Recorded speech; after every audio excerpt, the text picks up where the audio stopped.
অধিকার প্রতিষ্ঠার সংগ্রামে যারা আত্মহত্যা দিয়েছেন তাদের আত্মার প্রতি শ্রদ্ধা নিবেদন করছি। প্রিয় ভাই আমার, দীর্ঘ বক্তৃতায় যাব না, অনেক সময় গড়িয়ে গিয়েছে। আমরা র্যালি করব। র্যালিতে আপনারা যারা বিভিন্ন ইউনিট থেকে এই র্যালিতে কষ্ট করে যোগদান করেছেন, আমি জেলা বিএনপির পক্ষ থেকে তাদের প্রতি অভিনন্দন জানাচ্ছি, কৃতজ্ঞতা জানাচ্ছি, ধন্যবাদ জানাচ্ছি। একই সাথে আহ্বান করছি, জামালপুরের ইতিহাসে আজকে সর্ববৃহৎ র্যালি আমরা জামালপুর শহরে শ্রমিক দলের নেতৃত্বে উপহার দিব। যারা কষ্ট করে এসেছেন, দয়া করে আরেকটু কষ্ট করে এই র্যালির শেষ পর্যন্ত আপনারা সকলে সুশৃঙ্খলভাবে এই সুন্দর র্যালি জামালপুরবাসীকে উপহার দিবেন। এই র্যালি শুধু আনন্দের জন্য না, আজকের এই র্যালির একটি মহত্ব রয়েছে। আমরা দীর্ঘ 17 বছর একটি ফ্যাসিস্ট সরকারের বিরুদ্ধে সংগ্রাম করেছি। এই সরকার জনগণের ভোটের অধিকার কেড়ে নিয়ে 11 বছর 17 বছর ক্ষমতার মস্তক দখল করে সারা বাংলাদেশের মানুষের রক্ত চোষার মতো এই বাংলাদেশের অর্থনীতিকে চুষে খেয়েছে। টাকা বিদেশ পাচার করে বাংলাদেশের অর্থনীতিকে পঙ্গু করে ফেলেছে। জিনিসপত্রের দাম বাড়ার সহ বিভিন্ন কারণে, বিশেষ করে শ্রমিকরা তাদের ন্যায্য মজুরি না পাওয়ার কারণে, তাদের অধিকার থেকে বঞ্চিত হওয়ার কারণে শ্রমিকদের জনজীবন বিপর্যস্ত হয়ে পড়েছিল। আমরা সেই শ্রমিকদের অধিকার প্রতিষ্ঠার সংগ্রাম করেছি, আমরা জনগণের ভোটের অধিকার প্রতিষ্ঠার সংগ্রাম করেছি। আপনারা জানেন যে সংগ্রাম করার কারণে অবিসংবাদিত নেত্রী বেগম খালেদা জিয়াকে অন্যায়ভাবে 2.5 বছর অধিক সময় জেলখানায় রাখা হয়েছিল। তাকে চিকিৎসার সুযোগ দেওয়া হয় নাই। আমাদের এই জাতির বর্তমান সময়ে সবচেয়ে জনপ্রিয় নেতা বিএনপির ভারপ্রাপ্ত চেয়ারম্যান জনাব তারেক রহমানকে অন্যায়ভাবে সাজা দিয়ে এই দেশের মানুষ থেকে তুলে রাখা হয়েছিল, শ্রমিকদের থেকে তুলে রাখা হয়েছিল। তারেক রহমান সেই লন্ডন বসে অক্লান্ত পরিশ্রম করে জাতীয়বাদী আদর্শের নেতৃত্বে বাংলাদেশের সকল শ্রমিকদেরকে ঐক্যবদ্ধ করে স্বৈরাচারের পতন আন্দোলনকে ত্বরান্বিত করেছেন। আমাদের 38 লক্ষ নেতাকর্মীর বিরুদ্ধে মিথ্যে কাহিনী মামলা দেওয়া হয়েছে।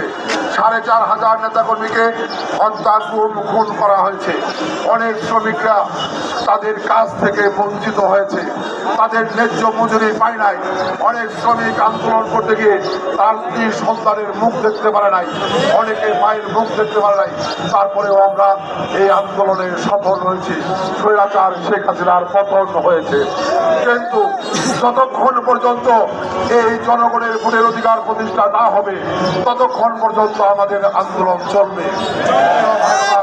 সরকারের কাছে আহ্বান জানাই, বাংলাদেশের মানুষ ভোটের অধিকার প্রতিষ্ঠার জন্য জীবন দিয়েছে। আপনারা ক্ষমতার মসনদে বসে তাল বাহানা করবেন, এর জন্য বাংলাদেশের মানুষ জীবন দেয় নাই, এর জন্য ছাত্র জনতা শ্রমিকরা জীবন দেয় নাই। কাজে আপনাদের দায়িত্ব এই দেশের মানুষকে একটি সুষ্ঠু নির্বাচন উপহার দিন। এই দেশের মালিক জনগণ, এই দেশের মালিক ভোটাররা, তারা ভোট দিয়ে নির্বাচিত করবে আগামী দিনে এই দেশ কারা পরিচালনা করবে। কাজে ওই বিভ্রান্তিকর কথা না বললে, তাল বাহানা না করে যত দ্রুত সম্ভব নির্বাচন দিন।